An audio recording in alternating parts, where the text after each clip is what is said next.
কোনো মতেই না। তার জন্য আমি ত্রিপুরাতে যখন এসেছি তখন আমি ত্রিপুরশ্রীর মায়ের কাছে পরে গিয়েছি, আমার বাবার কাছে আগে প্রথম গিয়েছি। কারণ বাবা যদি জন্ম না দিতেন, আমার মা বাবা যদি জন্ম না দিতেন, তো বিপ্লব দাস ত্রিপুরশ্রীর মার কাছে যেতে পারতেন না। মা বাবার উপরে কোনো ভগবান এর চেয়ে বড় ঈশ্বর আর কোনো কিছু নেই। কারণ জন্ম তো ওনারাই দিয়েছেন, জন্ম তো উনি দিয়েছেন। হয়তোবা আমরা বলি আমরা ঈশ্বর প্রদত্ত, মানি আমি ঈশ্বর প্রদত্ত। আমার মা বাবা তো তোকে ঈশ্বরই দিয়েছে। আমরা সৃষ্টিকে বলি ঈশ্বর প্রদত্ত। ভারতে বলে, ইউরোপে বলে না। কমিউনিস্টের মুখে কোনোদিন শুনেছেন যে এটা ঈশ্বর প্রদত্ত? কোন কমিউনিস্টের লিডারের মুখে কোনোদিনও শুনবেন না। উনি বলবেন সবকিছু মাংসতেই আপনি লেনিন আর মাংস তুমি এতটুকু দিচ্ছেন। ত্রিপুরার মধ্যে মাঝখানে আমি দেখতাম যে সবাই লেনিন কাটিং দাঁড়িয়ে রেখে নিত, খরচা বাড়াই রেখে। একসঙ্গে যদি শেভিং করি তো যদি 2 টাকা নিত, ওই সময় লেনিন কাটিং কাটলে 10 টাকা। কারণ কি না, ধীরে ধীরে কাটতে রাখতে ছিল পূজা। দাদা লেনিন কার্ড কাটলে কিন্তু টাকা বেশি লাগে। আপনি পূজা দেখছেন, আপনারা জিজ্ঞাসা করেন কমিউনিস্টের তুষার বাবু, আপনি জিজ্ঞাসা করেন যারা যারা লেনিন কার্ড কমিউনিস্টের সঙ্গে রেখেছিল। এখন তো লেনিন কার্ড রাখে না, কারণ কি লেনিন কার্ড রাখলে মানুষের পাথর মারবে আর ছড়বে। নাহলে একসময় ত্রিপুরাতে ফ্যাশন। আমিও তো ত্রিপুরার ছেলে, গ্রামে ছিলাম, দেখতাম যে হঠাৎ করে দিকে দাঁড়িয়ে রেখেছি না, মানে যেমন ওই ছাগল না, দুঃখাকে না ছাগল, যে জেন্টস ছাগল না, হ্যাঁ রাম ঠাকুর, ঠিক তো? আবারও রাম নাম এই কথা করে কমিউনিস্টের জ্বর হইতে জায়গা, মন্দির হইতে গেছে, রামও হয়ে গেছে। তো রাম ছাগলের মতো, এমন লেনিনের কাটিংটা কিন্তু রাম ছাগলের মতো এইসা রাখছে। তারপর দেখি ত্রিপুরাতে গলি গলি গ্রামের মধ্যে ঘুরলে মানে এটা কেউ যদি ঘরে, যদি বাড়ির ছেলে মেয়েও যদি নিজেকে কাজ করে, তো তার রক্ষা নাই। কারণ কি, লেনিনটা আপনি বিসিতে যত পিঠটা লাগিয়ে এদিকে ধরতে পারতেন না, মাও ধরতে পারতেন না, বউ তো তার দূরের কথা। ये जमाना देखा है, ये सत्य है। অভিষেক কিছু লেনিন যে আজকে আমরা যখনই এই যে নারী শক্তি সশক্তিকরণের বিষয়ে বলছি, আমাদেরকে খেয়াল রাখতে হবে যে আমাদের ইতিহাস কি ছিল। ইতিহাসকে বাদ দিয়ে ভবিষ্যৎ হয় না। তার জন্য দেখো এখনো সন্দেশখালী কেন হচ্ছে? কারণ কি, ওখানে যে মমতা ওই মা রচনা কে করেছে? কমিউনিস্টরা করেছে। বাড়িতে যদি আপনি স্নান করেন তো পূর্ণ হচ্ছে না, কমিউনিস্ট পার্টি অফিসে স্নান করছেন তো কমরেড সেই। কত মানুষ আমি দেখতাম যে স্নান করার জন্য পার্টি অফিসে মেলার মাঠে চলে যেত, মেলার মাঠে স্নান করছে তো বড় কমরেড, পলিট ব্যুরোর সদস্য। এরপরে আমি সত্যি কথা বলছি, এমন হাওয়া তৈরি করে দিয়েছে যে মাতাবাড়ি মন্দিরে গেলে পূর্ণ হবে না। আপনি যদি মেলার মাঠে এটাতে ঢুকতে পারছেন, তাইলে আমরা সম্পূর্ণ হয়েছে। কোথায় নিয়ে যাচ্ছিল দেশের সংস্কৃতি ব্যবস্থা?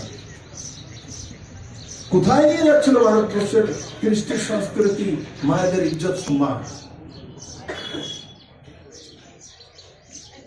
এগুলি এখন নেই, কিন্তু আমি তার জন্য বলছি কারণ এখনো কমিউনিস্ট নামী বা সেই মানসিকতা সম্পন্ন জীব ত্রিপুরাতে আছে। এরা তথাকথিত ইন্টেলেকচুয়াল নামে একসময় পরিচিত ছিল, কিন্তু আজ তাদেরকে ওই হিসাবে কেউ গণ্য করে না। আজকে ত্রিপুরাতে মোমবাতি মিছিল কম হয়।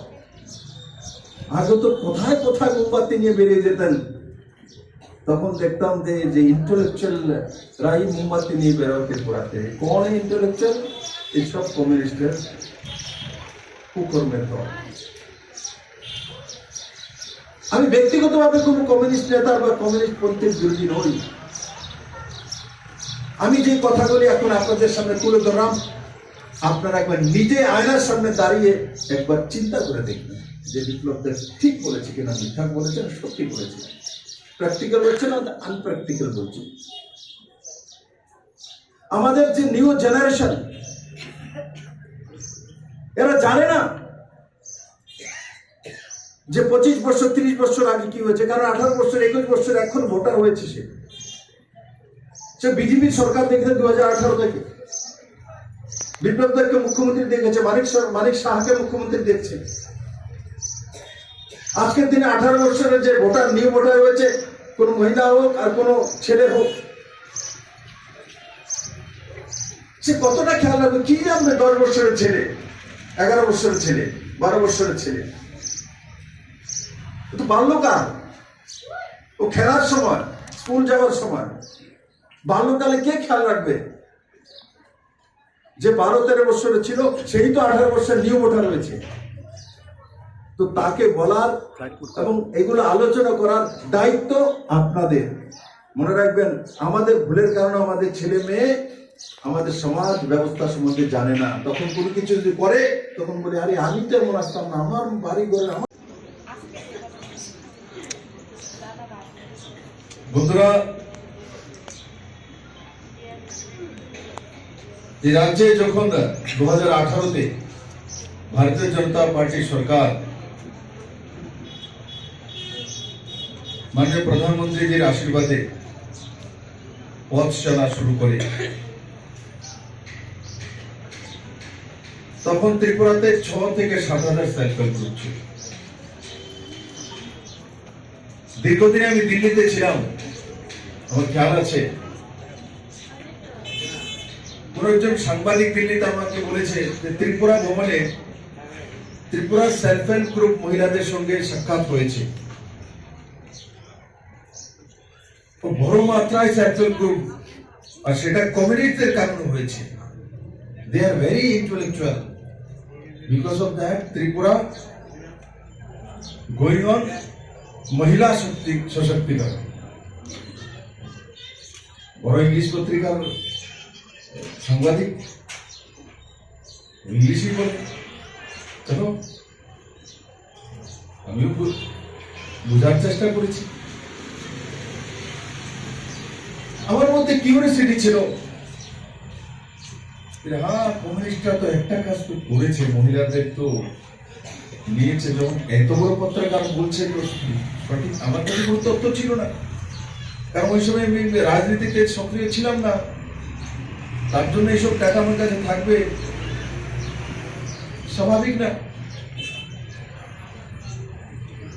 কিন্তু আমার মনের মধ্যে ছিল যে কমিউনিস্ট একটা ভালো কাজ করেছে, যে মহিলাদের সশক্তিকরণের জন্য, মহিলাদেরকে নিজের পায়ে দাঁড় করানোর জন্য যে ব্যবস্থাটা করেছে, সেটা আলটিমেটলি আমার জন্মভূমি মায়েদের লাভ নেই হবে তেমন নয়, ব্যবস্থার লাভ হয়, সামাজিকতার লাভ হয়। কারণ কি, মহিলারা যখন রোজগার করতে থাকে তখন ডোমেস্টিক ভায়োলেন্স কম হয়।